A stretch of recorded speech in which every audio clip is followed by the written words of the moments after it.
자, 옆에 보고요. 아이 컨택 하고요. 예수 그리스도의 심장으로 당신을 축복합니다. 자, 반대편 보고요. 예수의 심장으로 당신을 축복합니다. 자, 우리 이단의 말씀하겠습니다. 보라, 내가 새 일을 행하리니 이제 나타낼 것이라. 너희가 그것을 알지 못하겠느냐? 반드시 내가 광야의 길을 사막의 강을 내리니 장차 들짐승 곧 승냥이와 타조도 나를 존경할 것은 내가 광야의 물을 사막의 강들을 내어 내 백성 내가 택한 자에게 마시게 할 것임이라. 이사야 43장 19절에서 20절 말씀. 새 일을 행하시는 여호와 하나님, 이제 나타내시옵소서. 광야 같은 제 인생의 복된 길을 주옵소서. 사막 같은 내 삶의 오아시스를 주옵소서. 예수님 이름으로 기도합니다. 아멘.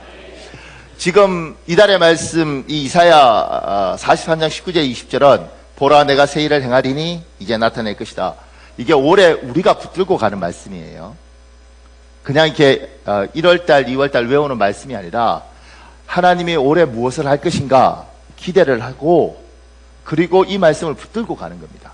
이게 성경 말씀이고 하나님이 우리 교회 또 지금 이 자리에 있는 사람에게 주셨다고 믿고 붙들고 가는 겁니다.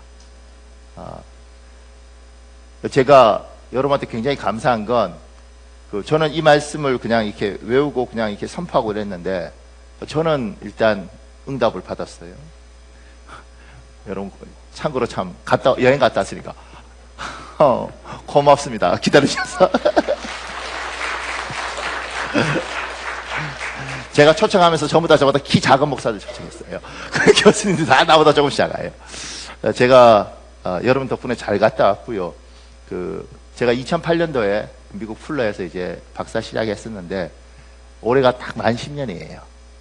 그래서 만 10년 되면 학교가 정리를 하는데, 다행히 이제 하도 불쌍하니까 이제 졸업 지원서 쓰도록, 그러니까 이제 논문 통과를 이제 사인해 줬어요, 교수가. 그래서 6월 달이면 이제 졸업식 하면, 졸업식 안 해도 졸업증 준다네요. 왜냐면 결혼식 안 해도 혼인증서도 하듯이. 그런데 6월 달 되면 이제 이렇게 후드식 하고 이러면 이제 정식 박사가 되는 겁니다.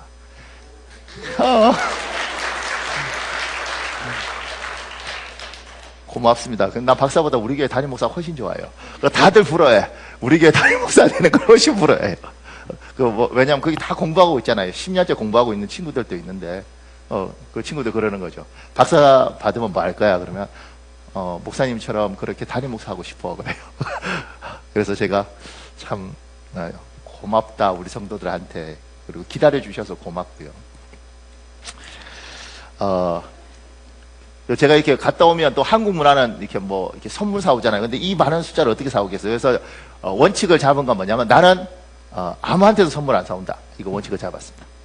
근데 그건 섭하잖아요. 그래서 오늘 점심에 아마 떡국인가 준비했을 텐데, 떡국은 교회 돈으로 하고, 여러분 중에 누가 이렇게 또 우리 식사 비용을 하잖아요. 그분이 하셨고, 그 다음에 떡은 저희 피 같은 돈으로. 저희 피 같은 사비로. 떡은 이제, 제가 하기로 했습니다. 그러니까, 이제, 제가, 저희 사랑을 생각하면서 이제, 이렇게 하여튼간 많이 했습니다. 그러니까 맛있게 드십시오. 근데 혹여, 또 사람들 중에 이렇게, 알아서 상처받는 사람이 있어요. 그러니까, 넌 왜 그렇게 떡을 적게 먹어, 집사님? 목사님이 날 덜 사랑하잖아. 그렇게 한 2개 먹으면 옆에서 그냥 확 먹여버려요. 사랑한다니까! 그러니까, 하여튼 맛있게 드시고, 그 다음에 제가 이제 미국에서 여러 교회 보면서도 우리 교회가 참 행복한 교회다 이 생각했는데, 이 행복 잘 간직하고 우리 계속 갔으면 좋겠습니다. 그리고 여기 이제 교수님들 4분 오셨잖아요. 근데 이제 그분들이 강대상에 쓰면 압니다. 그러니까 다 제 스승들이고 이러니까 이게 뭐라고 이야기하느냐면 교회에 딱 써서 5분 설교하면 안다는 거예요.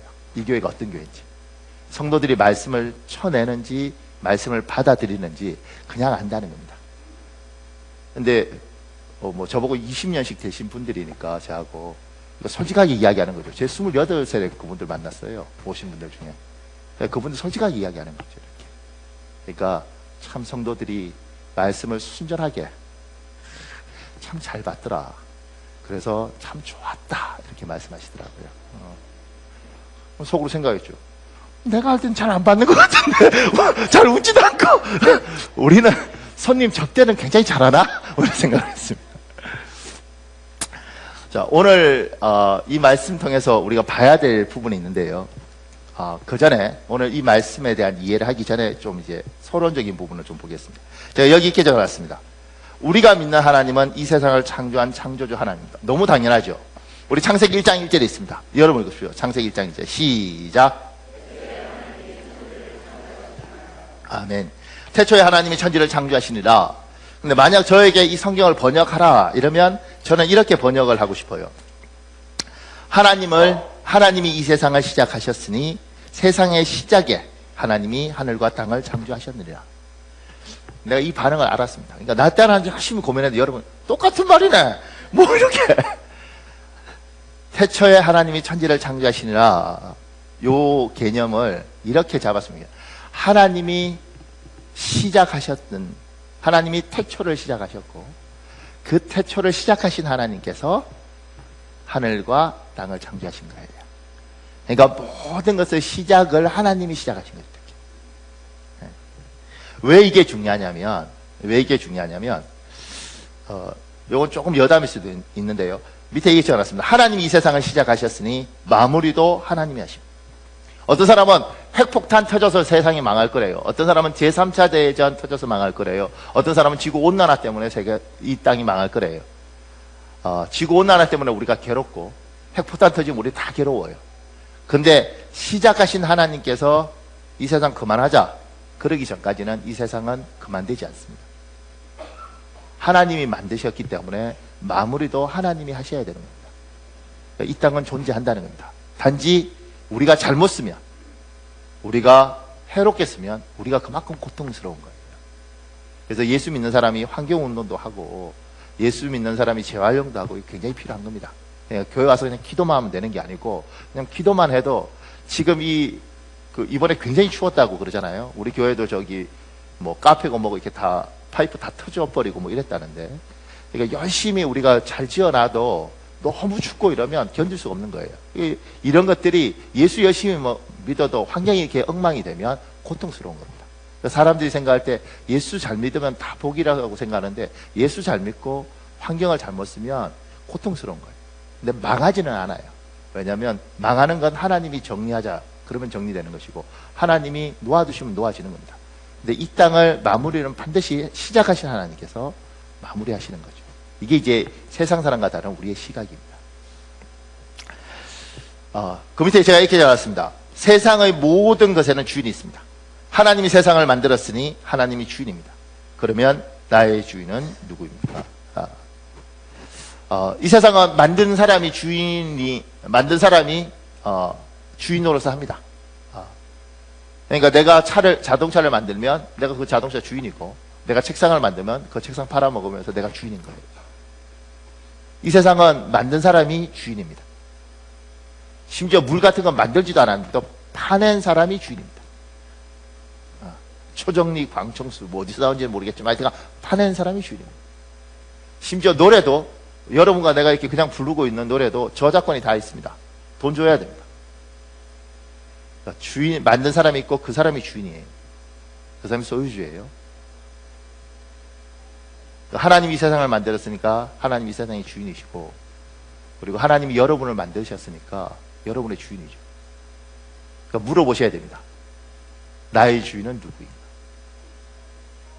그러니까 이 세상 사람과 우리와의 가장 큰 차이는, 이 세상 사람은 자기가 주인입니다. 그러니까 내 인생은 내 거야.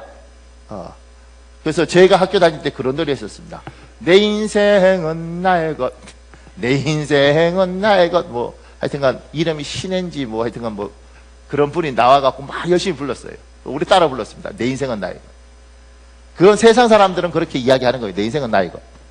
우리 여기에 모여있는 이 사람들은 좀 특이한 거죠. 내 인생 내 거이라는 거예요. 내 인생에 주인이 있다는 겁니다. 하나님이 주인이라고 이야기하는 겁니다. 그게 신앙의 기본이고 거기부터 시작하는 겁니다. 그러니까 교회 다니는 것 그게 신앙생활인 줄 아는데 교회 다니는 게 신앙생활이 아니고 너의 인생의 주인이 누구냐? 너의 인생의 주인이 너냐? 하나님이야. 그 선택 중에 우리는 세례를 받을 때 예수를 믿는다 고백할 때 우리는 정리했어요. 내 인생의 주인은 하나님이 세상을 만드시고 세상을 만든 하나님이 주인인 것처럼 나를 만드신 분을 인정하는 거죠. 나를 하나님이 만드셨고 내 인생의 주인은 하나님이시다. 이게 안 되는 순간 신앙이 엉망이 되는 겁니다. 이 기준이 무너지는 순간 신앙이 이상해지는 겁니다. 얼마나 많은 사람들이 예수 믿고 심지어 목사님이 되고도 내 인생의 주인은 나예요. 제 모교회 목사님 노예에 갔다가 이제 목사님들끼리는 성도들하고는 괜찮지만 목사님들끼리 싸우잖아요. 뭐 왜냐면 목사들끼리 모여 있을 때는 이제 성도가 있을 때는 눈치를 보는데 목사들끼리 모였을 때는 그냥 똑같은 목사니까 그냥 싸우시더라고요. 근데 막 무슨 일 때문에 모르겠는데 막 싸움이 벌어졌어요. 목사님 뭐 맞다 틀리다 이게 제대로 됐다 뭐 특히 정의 갖고 많이 싸우셔요. 근데 한 분이 막 화가 나서 막 일어나서 말하려고 할 때 제 모교회 목사님이 잡으셨대요. 목사님 성경에 용서하고 화내지 말고 말했는데 그 분이 그랬다는 겁니다. 이건 명언이에요. 성경이고 나발이고 열받는데 제가 볼 때 그러니까 우리가 그분 목사님이잖아요. 그잖아요. 근데 신앙의 가장 기본이 잘못된 거죠. 내 인생이 뭐예요? 내 거야. 그러니까 내가 열받으면 화를 내. 우리는 예수 믿을 때 주도권 넘겨버렸어. 그러니까 내 인생은 내가 하는 게 아니고 내 인생의 주인은 하나님이야. 그러니까 화낼 때 뭐요? 여쭤봐야죠. 하나님이 열받았는데 엎을까요? 이렇게 주께서 엎어라 그러면 할렐루야 그러고 엎는 거지. 그러니까 여러분 이렇게 그 집에서 별거 아니지만 뭐 부부 간에든 부모 자식 간에든 싸움이 있을 거 아니에요. 저도 우리 아이들 때문에 복잡할 때 많아요, 마음이. 근데 이제 화를 내고 싶을 때 생각을 합니다. 하나님 진짜 화가 나는데 이거 화를 내야 되나요? 말아야 되나요? 이렇게 하나님 앞에 제 마음으로 질문을 해요. 근데 지금까지 주께서는 그래 아들아 많이 참았다 엎어라 이런 적이 없어. 대답을 안 하셔요 그냥. 그러니까 혼자 고민하는 거죠. 하나님 엎을까요? 아 진짜 화가 나는데 이거 어떻게 하죠? 그냥 뱉어버릴까요? 이렇게. 그러니까 우리는 화도 우리 마음대로 내는 게 아니고 여쭤보는 거죠. 근데 이 기본이 잘못된 사람 많습니다. 그러니까 기도 많이 하잖아요. 성경 많이 알고. 그런데 내가 하고 싶은 대로 해. 내가 열받으면 일단 가서 얻고 나서 생각해. 하나님 그러죠. 얘야 왜 화를 냈냐? 아 열받는데 이렇게. 그러니까 이건 목사든 뭐 하여튼간 뭐 안수받은 뭐 집사님이든 이게 중요한 게 아니에요. 그죠? 왜냐면 신앙이 기본이 있는 거예요. 기본. 그 기본이 무너지는 거죠. 그러니까 이 기본에 대해서 끊임없이 여러분 인정해야 됩니다. 내 인생의 주인은 누군가? 하나님이다. 그것에 대해서 인정하는 것. 하나님이 왜 태초에 하나님이 천지를 창조하시냐 이게 중요하냐면 야 이거 내 거야. 내가 만들었으니까. 너 별거 하는 거 책상 만들고 네 거라고 이야기하지. 근데 이거 내 거야. 그리고 너도 내 거야. 너도 내 거야. 근데 더 중요한 게 있습니다. 제가 이렇게 적어놨습니다. 주인은 자신의 물건에 책임을 져야 합니다. 하나님이 나의 주인이면 하나님이 내 인생을 책임지셔야 합니다. 여러분 이사야 43장 1절에서 2절 여러분 읽으십시오. 시작.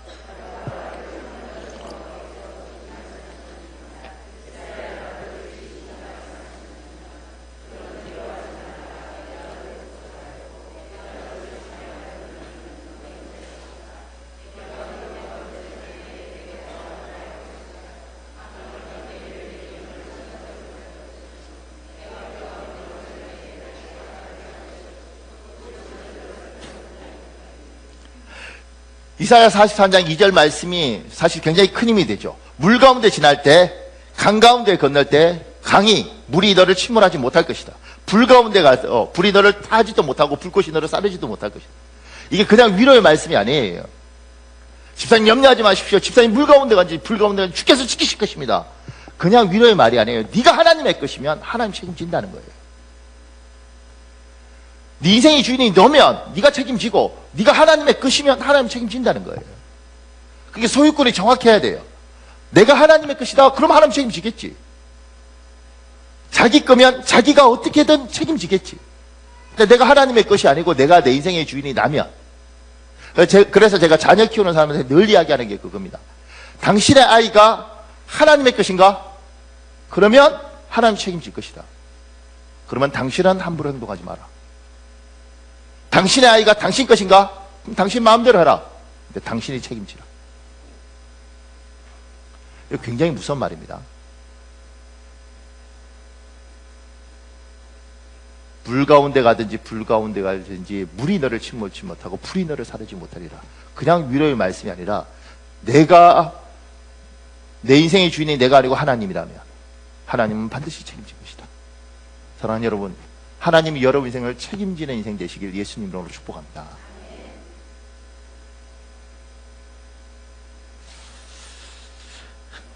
제가 그 밑에 이렇게 적어놨습니다. 우리가 믿는 하나님은 과거에 창조하셨던 하나님만이 아닙니다. 지금도 창조하시는 하나님입니다. 이거 참 중요한 이야기입니다. 우리 창세기 1장 2절에서 3절에 있습니다. 4절까지 있습니다. 창세기 1장 2절에 4절 여러분 읽으십시오. 창세기 1장 2절 4절 여러분 읽으십시오. 시작.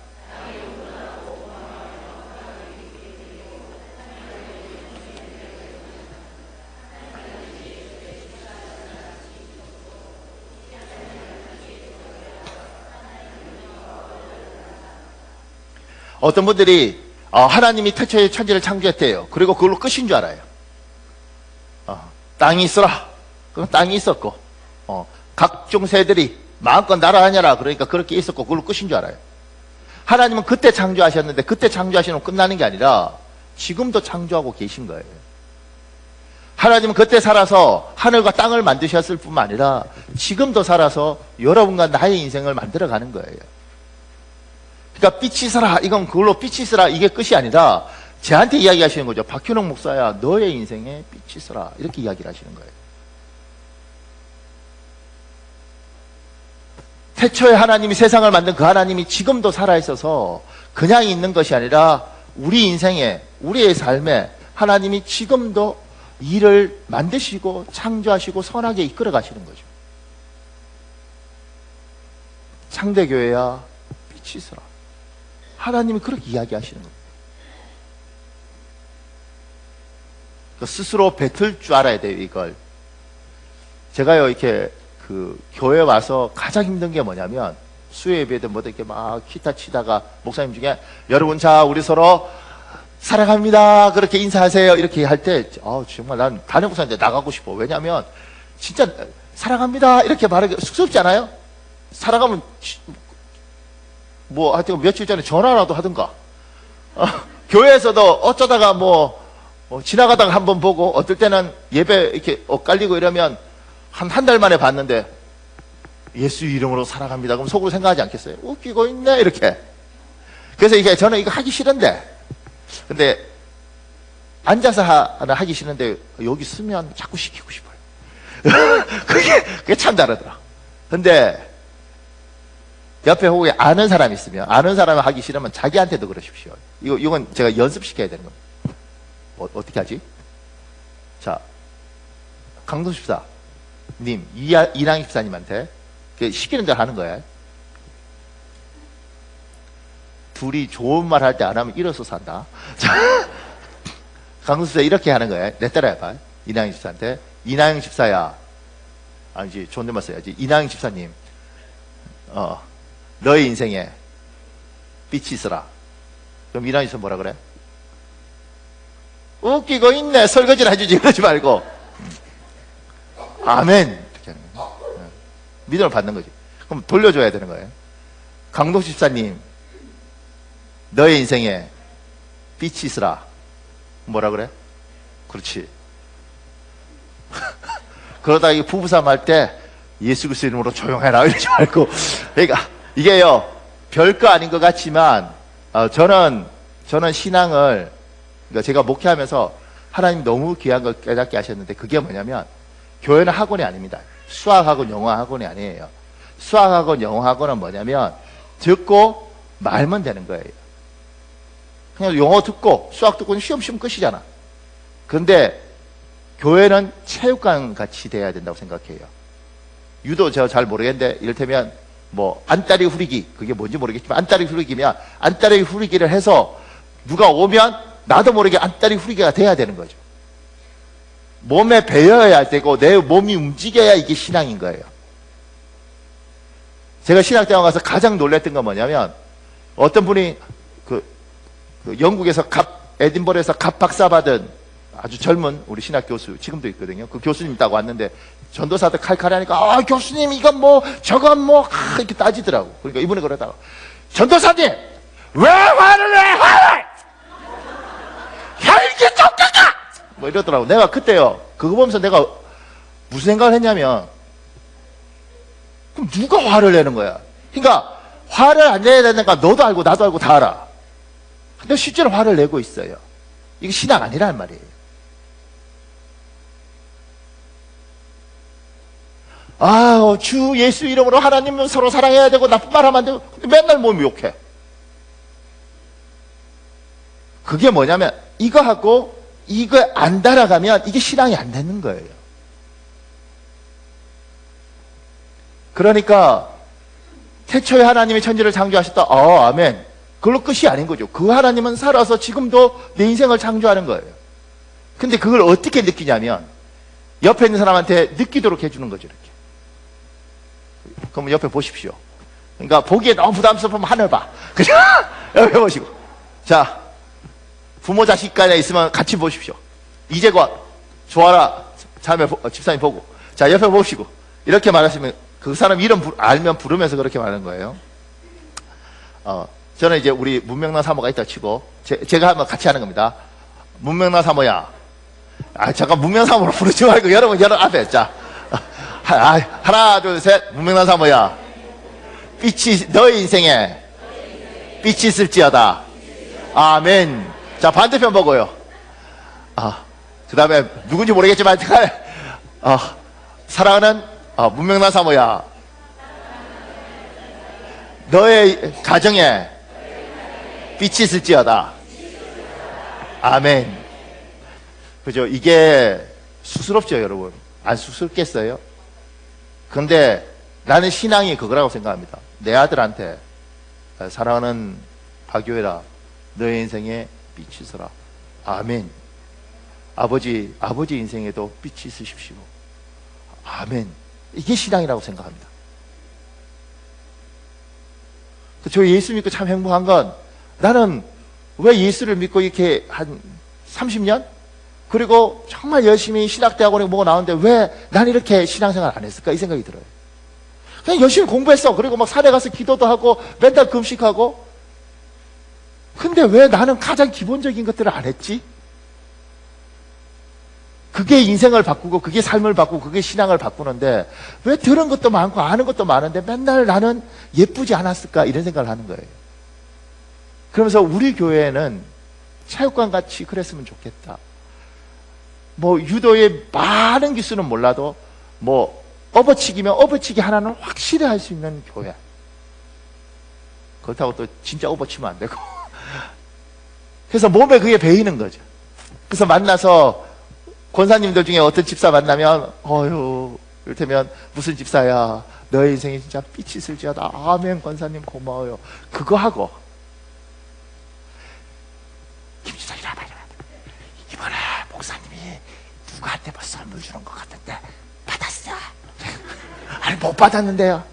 그치? 내가 보니까 조 집사한테 선물 준 것 같아. 근데 아무한테 선물 안 줘요. 우리 마누라한테도 안 줘. 왜냐면 그렇게 해서 다, 내가 왜 예수를 믿고 저렇게 살까? 그러니까 옛날에는 믿더라고요. 그러니까 말이 이렇게 나오는 거야. 왜 예수 믿고 저따구로 살지? 막 이렇게 화가 나니까. 시간 지나면서 뭐냐면, 참 불쌍한 사람들이다. 불쌍한 사람. 그 사람도 불쌍하고, 그 사람 보고 있는 나도 불쌍하고. 그리고 그게 그런 줄도 모르는 저 사람도 불쌍하고. 그 사람하고 어울려있는 그 사람들도 불쌍해. 다 불쌍해. 왜 신앙을 하나님 믿고 행복할 텐데 그렇게 하는 거야?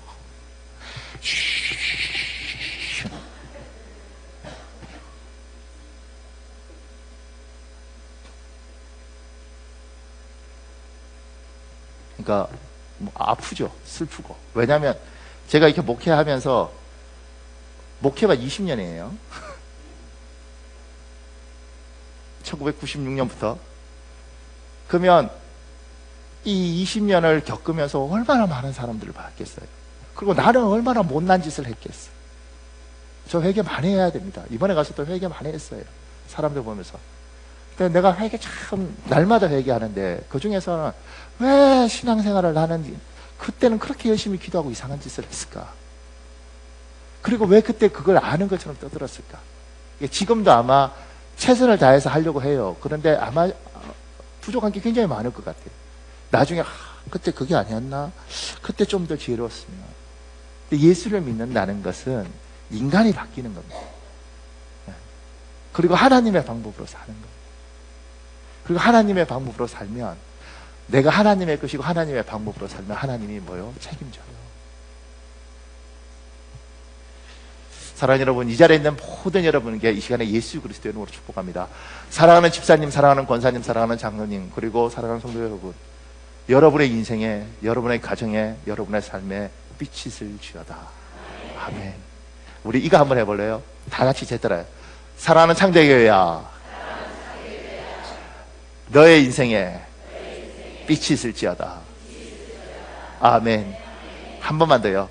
사랑하는 내 조국 대한민국아, 너의 미래에 빛이 있을지어다. 아멘. 아멘.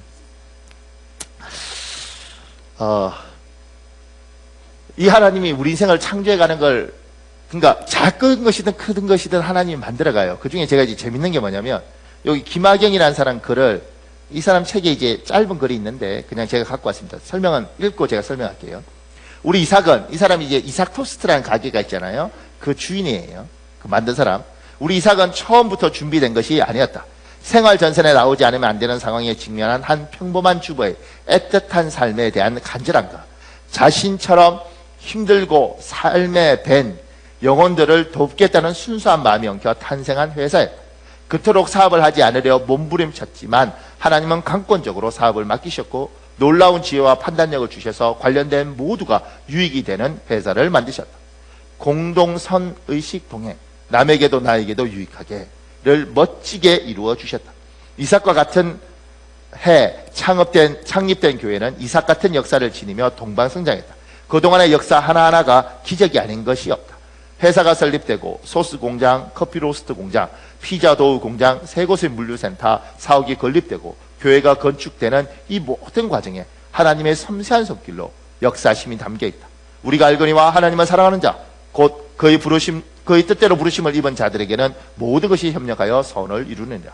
앞으로도 늘 더 좋은 선으로 이루어 주신 하나님의 관심 속에서 우리 사랑하는 가족들, 직원들, 가맹점주들, 이삭 토스트를 사랑하며 맛있게 드시는 모두에게 기쁨과 유익과 은혜와 사랑을 선사하는 멋진 회사로 오래 기억되어 남겨지길 원한다. 나의 힘이 되신 여호와여, 내가 주를 사랑하나이다. 이분 이야기가 이런 거예요. 그러니까 남편이 원래 학교 선생님인가 그런가 봐요. 그런데 남편이 건강이 나빠지면서 직장을 잃어버리고 그 다음에 먹고 살 건 없고, 그래서 돈 벌러 나갔다는 거예요. 먹고 살아야 되니까. 근데 뭘 해야 되나? 뭘 해야 될지 모르니까 자기가 어렸을 때 토스트를 맛있게 먹었는데 그 토스트 가게를 한 거예요. 그래서 그냥 토스트 이렇게 팔고 이렇게 장사하다가 지금 2016년도에 가맹점이 755개더라고요. 안 놀랄 줄 알았습니다. 그러니까 매년 뭐 17%씩 증가를 했대요. 16년 동안. 근데 이 사람이 하는 이야기가 뭐냐면, 자기는 사업할 생각도 없고 사업에서 꿈도 못 꾸고 그냥 아줌마 했다는 거, 집에서 밥하는. 근데 살라고 나갔다가 이 기업의 대표가 된 거죠. 근데 제가 이번에 본주 그 대표 최복인가 하는 권사님이 있는데 그분 만났어요. 제가 이제, 또 외국 가면 이제 그런 상황들이 많거든요. 그래서 만날 수 있어서 제가 그분 만나서, 제가 너무 반가워하니까 이분이, 내가 자기 미리 아는 줄 알고, 뭐 저를 아세요? 그래서 모르죠. 왜 이렇게 반가워하세요? 그래서, 우리 교인 중에 본죽 이렇게 대리점 하는 분이 있는데 장사가 잘 돼서 노후가 해결된 것 같다고. 내가 고맙다고. 그러면, 그리고 이제 인사를 한 거죠. 그 인사하면서 가만 생각해보니까 약간 쑥스럽더라고, 이 사람하고 내가. 근데 이제 그분도 그런 이야기 하는 거죠. 그냥 집에서 그냥 일단 아줌마였대요. 근데, 남편이 사업이 망하고, 그 다음에 애가 셋이고, 뭐 어머님도 있고, 그러니까 뭘 해야 될지 몰라서 나가서 한 것이 죽거리였는데, 거기는 지금 가맹점이 1300개래요. 안 놀랄 줄 알았습니다. 남이야 1300개가 되대, 뭐. 그러니까, 그러면 이 사람들 인생은 뭔가? 근데 이 사람들이 동일하게 하는 말이 뭐냐면, 이렇게 말을 하는 거예요. 하나님이, 나는 꿈도 못 꿨는데, 하나님이 내 인생의 주인으로서 좋은 계획을 가지고, 그분이 이끌어서 지금 이렇게 만들었다는 거예요. 지금 이걸 알 수 있는 게 지금 이 자리에 앉아서 예배 드리고 있어서 그렇지, 여러분들 중에 야, 내가 예수 믿고 여기 앉아 있는 게 이게 정상인가? 이런 생각 해보시면 내가 어쩌다 여기 와서 앉아 있나? 이런 생각 드는 분들 제법 있을걸요? 나는 절대 교회에 나와서 내가 예배 드리지 않을 거라고 생각했는데 나는 여기 와서 있는 거예요. 더 웃긴 건 나는 예배 드리면서 절대 눈물이고 뭐고 안 하는데 어느 날 울면서 기도하고 있는 거예요. 어쩌다가 내가 이러고 있지? 태초에 하나님이 천지를 창조하시니라 끝! 그게 아니라 그 하나님께서 지금도 살아계셔서 박현욱의 인생을, 지금 이 자리에 있는 어떤 성도의 인생을 하나님 만들어가고 있는 거죠. 왜냐하면 내 거잖아. 내가 만들었잖아. 내가 만들었고 얘가 나를 하나님이라고 부르면 내가 책임져야지. 책임져 가고 있는 거예요. 제가 이렇게 이야기할 때마다 이제 그냥 믿어지는 사람들 많죠. 근데 이런 질문 하는 사람이 있어요. 목사님, 그런데 난 이해가 안 가는 게 하나님을 믿고 기도도 하고 또 하나님을 주인이라고 고백하는 사람들 중에 너무 힘들고 어렵고 가난한 사람들이 있더라는 거예요. 저건 뭡니까? 이렇게 묻죠. 그러면 우리는 뭐 연단이다 뭐다 이렇게 말을 하는데 늘 사실 부대끼는 게 있어요. 왜 예수를 믿는데 힘들어야 되는가? 왜 예수를 믿는데 가난해야 되는가? 예수를 믿는데 왜 저렇게 어려워야 되는가? 저건 뭔가?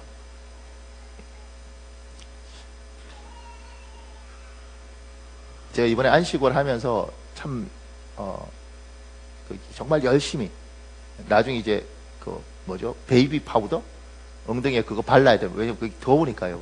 하도 앉아서 이렇게 글 쓰고 이랬더니만 여기가 다 이렇게 이렇게 드러나서 그 땀떼기 이런 거, 그래서 이게 분 바르고 막 그랬어요. 그런데도 불구하고 또 점심 먹거나 이렇게 되면 사람을 만나게 하고 상담하게 하고 이런 일들이 있더라고요. 다른 교회 가서 주일날 설교도 하고 하여튼 자꾸 이렇게 여러 가지 굉장히 많은 일들이 있었는데, 그 중에 이제 친구 목사가 그때 공부하다가 이제 미국에 영주권 얻어서 미국에 개척한 목사님이 있어요. 근데 그 교회에서 이제 같이 공부를 계속 하고 있는데, 밤에 한 11시쯤에 이렇게 딱 나오는데, 목사님 나가다가 놀라서, 이러더라고요. 그럼 뭐냐, 이렇게 시커먼 이제 흑인이 이렇게 문 앞에 이렇게 보고 있다가, 그 사람들 눈 감으면 새까맣잖아요. 눈 뜨니까 같이 이렇게 하면서 놀란 거지. 놀라서. 그래서 이제 이 목사님이 뭐냐 이렇게 하니까 그냥 이게 여기 뭐냐 그래서 교회다. 그리고 이제 이야기를 하는 거예요. 그러니까 보니까 이제 이 거진 거예요. 미국에서 이제 홈리스라고 집이 없는 사람들이 다 거진 거죠. 근데 거진데 흑인 거진 거예요. 흑인 거지. 근데 미국의 거지, 지금 LA는 거지가 너무 많더라고요. 이거 위험한 거죠. 그러니까 그런데 또 놀래서 막 이렇게 하는데 이제 그 사람하고 이제 이야기하게 되죠. 근데 이 목사님이 그 전날 어떤 결심을 했냐면 그 거지들 중에 거지들도 이게 그냥 홈리스니까 집이 없잖아요. 그러니까 이 사람들이 자는 데가 정해져 있어요. 그러니까 이제 낮에 이렇게 있다가 밤에는 항상 어떤 일정한 지역에 와서 자요. 그러니까 이제 그 등 들어오는 은행 입구 아니면 교회 입구 이런 데서 이렇게 탁탁하게 이렇게 처마 있으니까 이렇게 자고 이러거든요. 근데 이 목사님이 교회 옆에 이제 주 거주하던 거지가 며칠 전에 이렇게 사망했어요. 그냥 이제 몸도 안 좋고 이래서 그냥 거기서 자다가 죽은 거죠. 그러니까 죽으니까 이제 아침에 목사님이 교회 예배하러 오니까 이제 천으로 덮어놨다 그러더라고요. 근데 늘 옆에 있던 거지니까 그냥 웃고만 갔는데 그 죽고 난 후에 이 목사님이 저게 예수를 믿었을까 이 생각을 하면서 괴롭더라는 거죠. 그래서 이제 누구든지 만나면 나는 복음을 전하겠다. 목사님 그걸 결심했는데 그 결심한 날 이렇게 문 열기 시커먼 게 있는 거예요. 그러니까 이제 묻더라고. 예수 믿느냐? 믿는데 거지가. 죽으면 천국 갈 거라 믿냐? 믿는데. 복음을 전하는데 복음을 다 이렇게 뭐 아멘, 할렐루야 뭐 이러고 이러더라고. 그래서 그러고 이제 나는 옆에서 이제 뭐 나는 어차피 개기니까 이러고 보고 있는데 갑자기 자 얘도 목사님인데 얘가 널 축복할 거야. 그러고 날 물더라고. 그래서 좋지. 제가 이제 기도한 거죠. 근데요 이렇게 막 이렇게 기도해주면 내가 이 사람 진짜 믿는 것 같아. 왜냐면 하나님 이 사람의 인생을 참 복된 길로 인도해 주십시오. 그러면 이 사람이 오 갓, 아멘, 뭐 할렐루야 이러고 그러더라고. 근데 계속 기도해 주면서 머릿속으로 무슨 생각을 했느냐면 거지잖아. 근데 믿음이 있어. 천국도 있어. 근데 왜 길바닥에 자야 되지? 그 생각을 하면서 기도를 하더라. 진짜 믿냐? 할렐루야 뭐래. 우리한테 뭐 얻어갈 것도 없었어요. 그리고 이제 기도해주고 이름이 윌리엄이라 그래요. 윌리엄한테 기도해주고 잘 가라. 그리고 이제 우리는 가고 걔는 이제 길바닥 옆에서 이제 자기 사는 거죠. 근데 계속 그게 부대끼더라고. 뭐냐면 저 거지는 키도 크고 인물도 좋더라고요. 근데 저 거지는 하나님을 믿어. 저 거지면 죽으면 천국 갈 거야. 아마 천국에서 나하고 만나겠지. 근데 얘는 왜 거지로 살지? 걔는 우리 모두들 중에서 여러분 우리 교회 영어 잘하는 사람 굉장히 많은데 그 거지가 아마 영어 제일 잘할 겁니다. 발음도 제일 좋고 그잖아요. 근데 쟤는 왜 거지로 살지? 쟤는 왜 길바닥에 자야 되지? 이제 목사님하고 이렇게 이야기하다가 그런 거죠. 목사님 저 길거리에 다니는 저 거지들 중에 저 3분의 한 2 정도는 전부 다 마약을 투삭해서 정신이 이렇게 황폐한 애들이라서 일을 시켜도 일이 되지 않는 애들입니다. 이러더라고요. 그러니까 원래 멀쩡했던 사람들이죠. 멀쩡했는데 이제 마약 투여하고 이번에 캘리포니아는 마약이 합법화 됐더라고요. 그러니까 이제 그냥 마리아인가 뭐 그거 되니까 이제 하는 거예요, 그냥. 그러면 이제 제가 정신병자가 많다고 생각했는데 이렇게 길거리에 다니면서 막 이렇게 하는데 이게 다 이렇게 약간 약 먹고 이렇게 간 거죠. 하나님의 것이면 하나님이 책임지는데 저 인생은 왜 거지로 살아야 되는가? 그러면 나도 하나님을 믿는데 거지가 될 수 있는가? 나는 어떻게 살아야 되는가? 우리 교회는 어떻게 살아야 하는가? 이런 질문들을 하게 되더라고요. 여러분 예수 믿고도 거지 될 수 있고요. 예수 믿고도 길거리에 잘 수 있어요. 죽어서 천국 갈지 모르지만 이 땅에서 고통받을 수 있어요. 그럼 왜 그럴까? 이 부분에 대한 이야기를 좀 하겠습니다. 잘 들으십시오. 여기 이렇게 적어놨습니다. 하나님은 일하는 방식이 있습니다.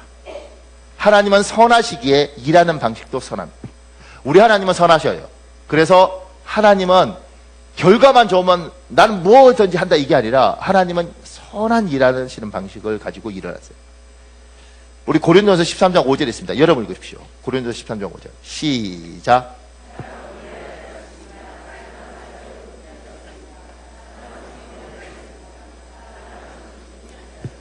여러분 사랑은 무례하지 않아요. 사랑은 무례하지 않아요.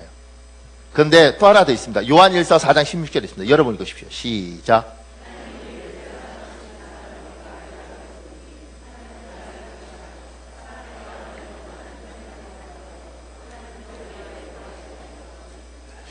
하나님은 사랑이시고 그 사랑은 무례하지 않으니까 우리 하나님 무례하지 않아요.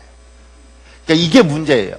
하나님이 무례하지 않으니까 하나님은 우리의 인격을 존중하니까 이게 문제가 되더라고요. 왜냐하면 너 그따로 살아 팔목까지 확 부셔버려 이래버리면 누가 하겠어? 김집사 너 그따위로 예배드리 너 말 그따위로 해? 그러면 내가 완전히 너를 한번 갈아줄게. 그러면 누가 그렇게 살겠어?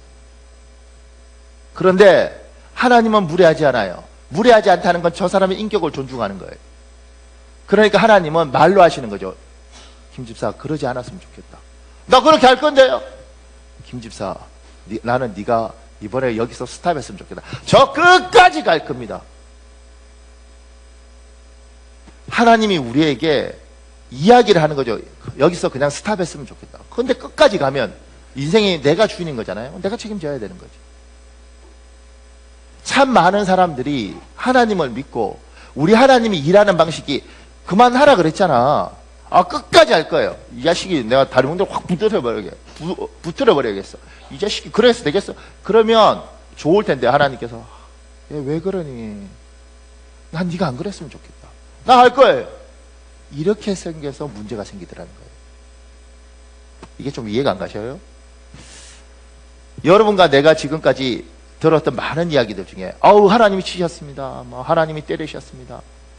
그러면서 우리 하나님에 대해서 굉장히 무서운 하나님, 엇박지르는 하나님, 이런 식으로 들어요. 그리고 그런 부분들 때문에 하나님에 대한 오해가 있는 것이 뭐냐면 기도 많이 하는 사람들이 사람한테 굉장히 무식한 짓 합니다. 김집사, 그따위로 하면 반드시 하나님이 친다? 내가 반드시 칠 줄 알았어. 그거 다 하겠지. 죽어도 싸 하여튼 간에 이런 식으로 말을. 제가 들었던 말은요, 너 그렇게 살잖아. 반드시 용서해. 이거 내가 한 말이고 들은 이야기. 반드시 네 피똥 산다 이러더라고. 근데요, 그거 들었던 사람이 늘 인생에서 그때 그 사람이 나한테 피똥 산다 그러는데 정말 내가 피똥을 사는구나 이러고 살아. 근데 그래서 교회 오겠어 안 오겠어? 자기 피똥 사기 하신 하나님께 오겠어? 그러니까 우리 하나님이 아주 무지막지하고 잔인하고 안 하면 확 엎어버리고 이런 하나님으로 생각을 하더라고요. 여러분과 내가 믿는 하나님은 그런 하나님을 여러분 믿고 싶겠어요? 그런 하나님을 흠모하고 싶겠어요? 우리 하나님 그렇지 않아요. 우리 하나님에 대해서 그렇게 오해할 수 있는 부분이 있습니다. 야, 우리 하나님 좀 잔인해 보인다 이렇게 착각할 수는 있는데 실제로 우리 하나님은 그러지 않아요. 하나님은 굉장히 인격적이고 우리 하나님은 우리에 대해서 나는 너 인격을 좋아한다. 그래서 선악과 따먹을 때 손모가지 확 부러뜨려 그러지 않고 따먹을 때 왜 그걸 먹어버리니? 먹도록 놔둔다고. 근데 그런 이야기 있잖아요. 하나님이 치셨어요, 때리셨어요, 하나님 앞에 내가 죽도록 한번 터졌어요, 이런 이야기 하잖아요. 오해인 게 뭐냐면, 이거 잘 들으셔야 됩니다.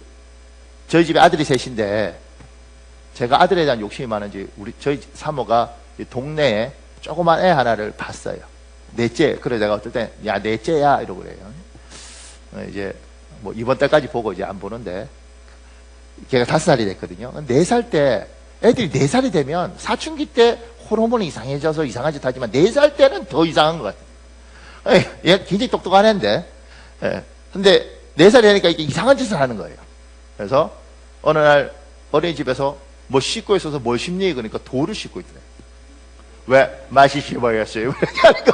그러면 그걸, 얘야, 4살짜리, 그러니까 이가 상하니까 그건 안 먹었으면 좋겠다. 뱉어줄래? 그러면 애가 미안합니다. 그거 뱉겠어요? 안 뱉어요. 그러고 씻겠지. 그때 어떻게 해요? 그냥 놔두면 이 다 상하는 거야. 그러니까 딱 해서 꺼내지. 이건 무례하거나 비인격적이거나 무식한 게 아니고 얘를 위해서 얘가 입장에서는 무례하다고 느낄 수 있을 뿐이지 실제로 무례한 게 아니라 최선을 다해서 얘를 도와주는 거죠. 이게 잘 구분하셔야 됩니다. 어느 날 요놈이 재밌는 게 침 뱉는 걸 배웠어요. 그래서 집에 데려왔는데 하다가 팍! 팍! 근데 남의 집에 하니까 그거 때리면 안 되잖아요.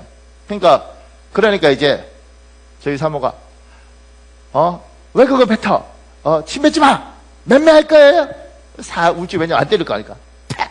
그러니까 이제 저희 어머니가 계시니까 어머니가 맴매할 거야! 이렇게 하는 거예요. 그러니까 사람 미치는 거잖아요.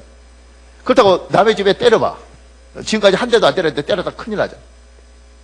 제가 보면서 저거 버릇을 고쳐줘야 될 것 같은데 어떡하겠어요. 근데 저희 집에 자랑스러운 야구방망이가 있어요.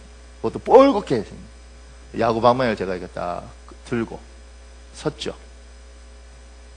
애 이름 준인데 준이 씨 침 뱉으면 안 돼요. 왜냐 안 때릴 거 아니까. 그래서 어떻게 하겠어요? 그래서 제가 우리 둘째를 불렀죠. 둘째, 엎드려 뻗쳐. 둘째가 갑자기, 왜 내가 내가 왜 때려맞혀 야 애가 이러고 있는 거죠. 뭐지 지금 이 상황이? 야 네가 지금 비명을 지르고 이래야지. 이 자식이 지금 장난치면 안 되지. 야 애가 이러는 순간 애가 똑똑하니까요. 눈이 갑자기 띵그리죠. 그리고 제가 힘들어. 제가 그 야구 방망이 들고 애한테 딱 썼어요. 너 침 뱉을 거야? 갑자기요. 아니요. 할머니한테 잘못했다고 해야지. 잘못했어요. 순한 양이 되는 거예요. 원래 안 때릴 줄 아니까 태 이런 거예요. 얘가 무례하다고 느낄 수 있죠. 근데 진짜 무례했으면 정말 막 때렸겠지. 네, 무례하지 않았어요. 얘에 대해서 인격을 갖추고 어떻게든 얘를 도와주려고 그런 거죠. 하나님이 우리한테 그렇게 그렇게 도와주기 위해서 우리가 오해하고 착각할 수 있어도 하나님 그렇게 무례하지 않아요. 여러분과 내가 믿는 하나님은 철저히 우리의 인격을 존중해요. 그래서 골치 아픈 거예요. 왜냐하면 그냥 저 집사 그냥 확 하나님은 그냥 믹서기에 넣고 갈아버렸으면 좋겠어. 이건 내가 한 말이 아니고 누가 한 말을 해. 세탁기 넣고 막 확 돌려버렸으면 좋겠어. 그럼 사람 될 것 같아. 근데 하나님은 그렇게 하지 않는다고. 왜냐하면 그러면 인간이 망가져 버린다. 그러니까 하나님이 말을 하죠. 얘야 나는 네가 안 그랬으면 좋겠다. 그러면 그 아까님 말한 그 꼬맹이처럼 이렇게 하는 거예요. 제가요 여기 요한계시록 3장 20절 있습니다. 여러분 읽으십시오. 요한계시록 3장 20절.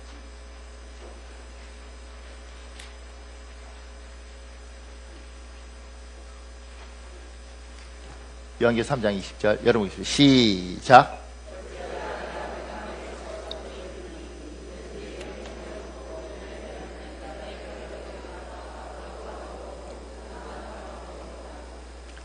이게 우리 하나님입니다. 문 밖에 서서 내가 뭐요? 이게 두드리는 이게 영어로 낙이에요. 노크. 딱딱. 얘 열어줄래? 열어주면 내가 들어갈게. 근데 네가 안 열어주면 내가 확 부셔버릴 거야. 이러지 않는 거예요. 열어줬으면 좋겠다. 열어주면 내가 들어갈게. 싫어요. 내가 기다리지. 이제 열어줄래? 싫어요. 기다리지. 이제는 열어줄 수 있겠니? 이런다. 그러니까 이상한 데로 가는데 하나님이 놔두시는 거예요. 속상한데. 왜냐면 아까 전에 4살짜리면 어떻게 해보겠는데 30살 되고 40살 되고 50살 됐는데 하나님이 뭐라 그런다고 듣나? 자기 하고 싶은 대로 해놓고 나중에 뭐라 그래요? 어휴 하나님 날 안 사랑하는가 봐.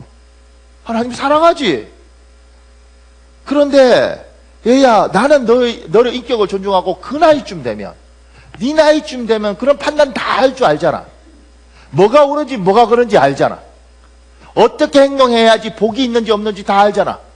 그런데 너는 너 스스로 복이 없는 선택을 하고 너 스스로 고집 피우고 기어이 하지 말라는 일을 해놓고 나는 네가 안 했으면 좋겠다.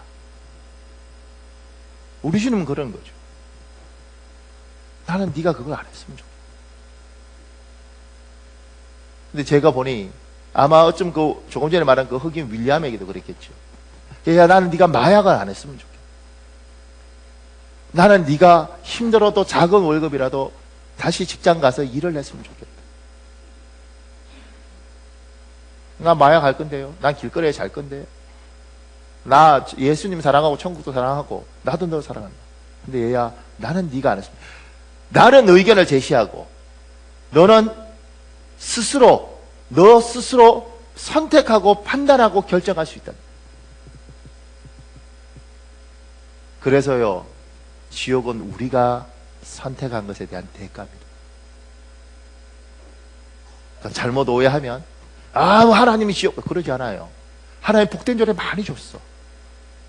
그런데 내가 복이 없는 것을 선택한 거예요.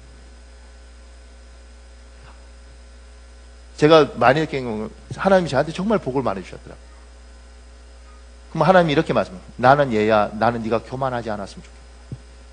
나 교만할 건데요. 그러면 우리 다 망가지는 거예요. 선택권이 누구에게 있어요? 내한테 있는 거라고. 하나님 이야기하시는 거예요. 네 나이쯤 되면 이제는 뭘 하면 교만한지 뭘 하면 안 되는지 알지 않냐? 그러면 나는 네가 안 했으면 좋겠다. 나 할 건데요. 그러면 네가 책임져. 그리고 그럼에도 불구하고 난 너를 사랑한다. 근데 너무 안타깝다. 나는 너를 인격적으로 대하기 원한다. 이거 잘 이해하셔야 됩니다. 이게 오해되면요, 아, 우리 하나님은 알아서 자기 하고 싶은데 절대 그러지 않습니다.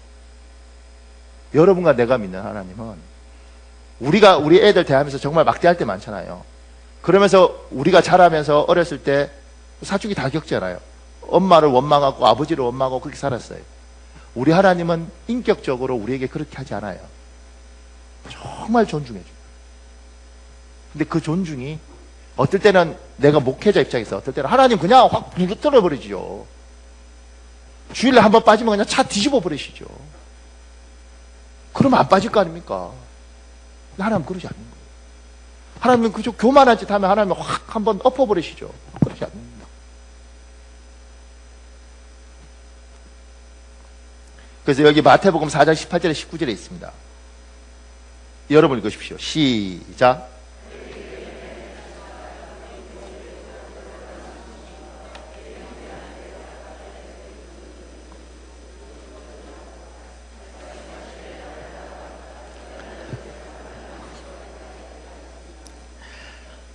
그래서 하나님이 베드로를 선택했어요. 베드로를 선택하고 내가 사람 낚는 어부로 만들어 줄게. 그리고 도깨비 방명해갖고 베드로야 검 나와라 툭딱 사람 낚는 어부 인격도 뭐도 훌륭한 툭 해서 그냥 베드로가 갑자기 나는 훌륭한 인격의 소유자 이러지 않는다는 거죠.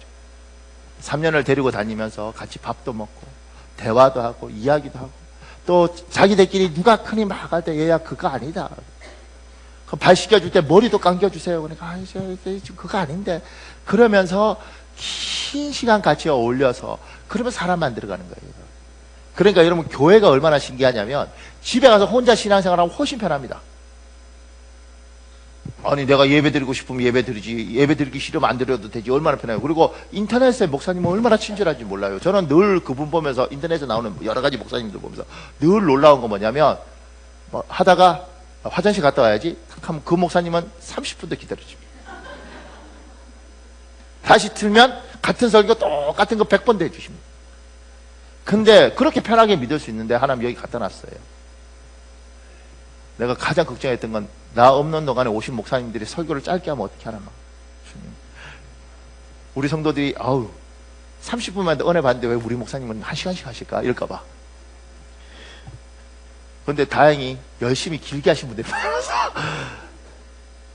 근데 여기 와서 이거 앉아야죠. 뭐 이렇게 더운데 견뎌야죠. 보기 싫은 사람 봐야죠. 저 집사람 뒤통수만 봐도 늘 재수없는데 아씨 오늘 또 봤어. 오늘 은혜 받기 달래. 뭐 이러는 대로 하나님 습관 없어. 왜 그럴까요? 여기에서 갈리는 거예요.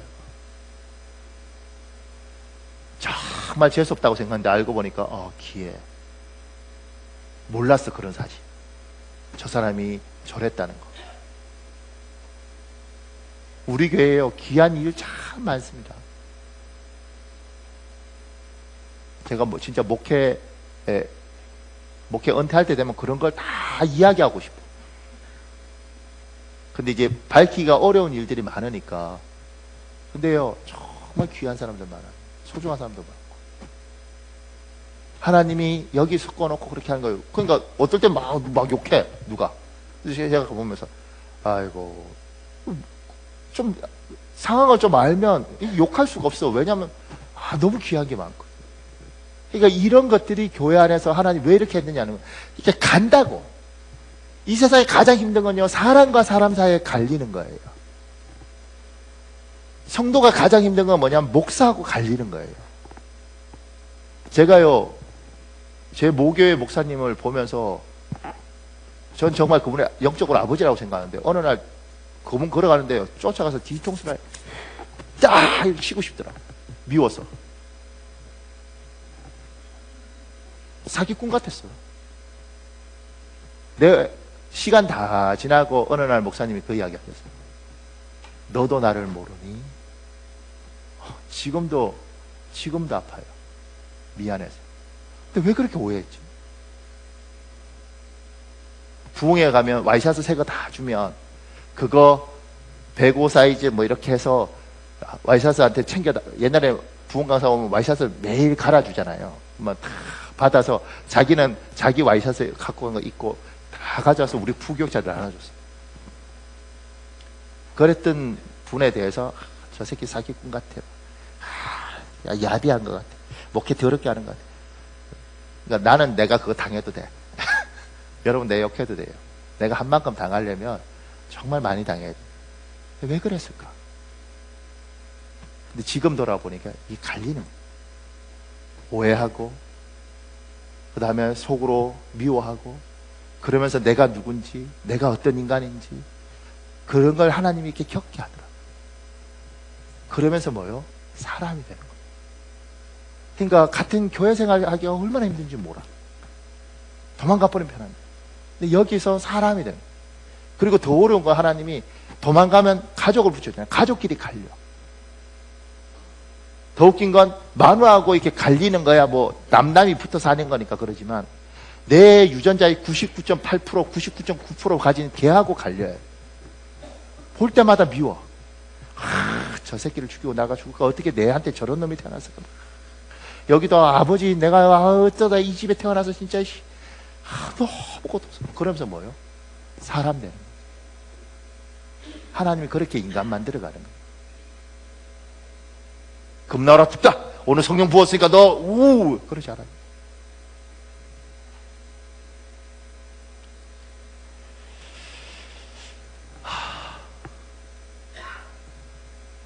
제가 여러분을 너무 많이 사랑하면 안 될 것 같아서 설교를 그만해야 될 것 같은데, 오늘 본문의 이 내용이 뭐냐면 이 하나님이 아브라함에게 이렇게 인격적인 생각을 가진 아브라함이니까 하나님이 야 너 꿈 가져 이렇게 하는 게 아니고요. 아브라함에게 별 보여주는 거예요. 야 보이지? 그리고 봐요. 그리고 얘야 소망 품어라. 너 저 별과 같이 많은 자식들 나한테 있다. 지금 아무도 없지. 그렇지만 얘야 내가 저거 줄 건데 나는 줄 건데 그러니까 네가 무슨 짓을 하든 난 줄 거야. 이게 아니고 네 마음에 소망을 품어. 조금 전에 말한 윌리엄이나 이처럼 다 포기하고 사는 게 아니고 네 마음에 소망을 품어. 저렇게 많은 자녀를 주시겠다. 그 소망을 네 가슴에 품고 얘야 살아라. 그래서 내가 너에게 주겠다 그럴 때 네가 다 필요 없어요. 주시면 주시고 마시면 마셔. 이게 아니라 나는 인격적인 하나님이니까 네가 소망을 품어서 하나님 갖고 싶어요. 주시면 고맙습니다. 그래야 내가 주는 거지. 싫은데요? 안 할 거예요. 왜 주세요? 에이 안 하겠다. 그만큼 그랬는데 기어이 목사시켰어. 에이 이렇게 안 하는 거예요. 그래서 하나님 뭐예요? 소망을 품더라고요. 마음에. 그래서 별 보고 소망 품다. 왜 아브라함에서 아브라함 바꿔주잖아요. 아브라함은 그냥 큰 아버지예요. 근데 아브라함은 많은 사람의 아버지예요. 사람이 듣도록 해. 보여주시고 들려주시면서 그 마음에 뭐요? 소망을 주는 거지. 이 소망을 품고 기도하면서 하나님을 기대하면서 살아가길 하나님 원하시는 거예요. 그래야지 거지가 안 되는 거예요. 그래야지 소망을 품고 사는 사람의 꿈이 이루어지는 거예요. 제가 이번에 미국에 한 10년 동안 같이 있었던 도미니카 선교사님 만났는데 그분이 그러는 거예요. 저를 잘 아니까 목사님 이번에 남미에서 청년만 8,000명 모였대요. 청년만 8,000명 모여서 집회를 하는데 6월 달에 목사님이 그 청년들 전체에다가 메인 강사로 와서 설교해 줬으면 좋겠습니다. 이러더라고요. 근데 아멘! 드디어 하나님 나를 쓰시네. 이렇게 못했다고. 왜냐하면 난 청년 담당이 아니잖아요. 전공이. 그런데 마음속에 너무 하고 싶은 거예요. 아무나 세워주나? 청년만 8,000명인데. 그러니까 제가 그 선교사한테 그랬어요. 3년만 기다려. 3년. 내가 3년 동안 기도하고 준비하고 내가 갈게.